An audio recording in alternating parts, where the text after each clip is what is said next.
বন্ধুরা বানাবো তড়কা। এই দেখো ভিজিয়ে রেখেছিলাম আমি গোটা মুগ, কালো বিউলি, গোটা ওটা মুসুরি। এই যে এগুলো হচ্ছে গোটা মুসুরি, লাল লালগুলো গোটা মুসুরি, আর আছে ছোলার ডাল ভিজিয়ে রেখেছিলাম। এবার দেখো এখানে প্রেসারে জল দিয়েছি, হলুদ দিয়েছি, দুটো কাঁচা লঙ্কা দিয়েছি, দিয়ে এবার সিটি দিয়ে নেব। এই যে তড়কাটা রান্না করবো, তড়কাটা সেদ্ধ করে রেখেছি, সেদ্ধ হয়ে গেছে। এইবার এখানে কড়াইতে তেল দিয়েছি, জিরে আর শুকনো লঙ্কা ফোড়ন দেবো। আর এখানে রয়েছে পেঁয়াজ, রসুন কুচি আর লঙ্কা কুচি।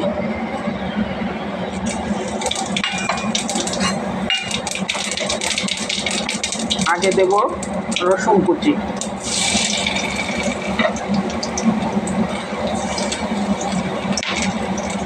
রসুনটা একটু ভাজা ভাজা হয়ে গেছে। এইবার আমি দিচ্ছি পেঁয়াজ আর লঙ্কা। এটা একটু ভাজা হোক।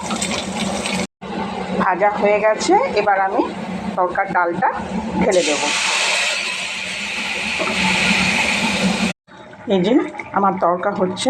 বন্ধুরা, অফ ক্যামেরায় আমি নুনটা দিয়ে দিয়েছি, তোমাদের এখন বলে দিলাম। হ্যাঁ, আর এই যে টমেটো কেটে রেখেছি, এবার লাস্টের দিকে টমেটোটা দিয়ে দিলে টকটাও বেরোয়, আর টমেটো না একটু গোটা গোটা থাকে, একদম গলে যায় না, ভালো লাগে।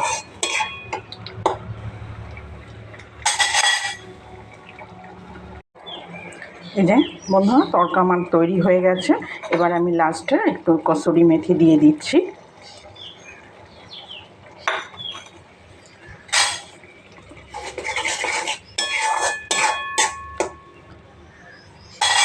আর সঙ্গে সঙ্গে ঢেকে দিচ্ছি, তাহলে গন্ধটা থাকবে।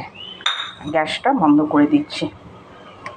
যেটুকু উনুনে মানে গ্যাসের তাত রয়েছে, তাতে ওর একটু যদি জলটা থাকে ওটা শুকিয়ে যাবে, আর একটু ঘন হয়ে যাবে।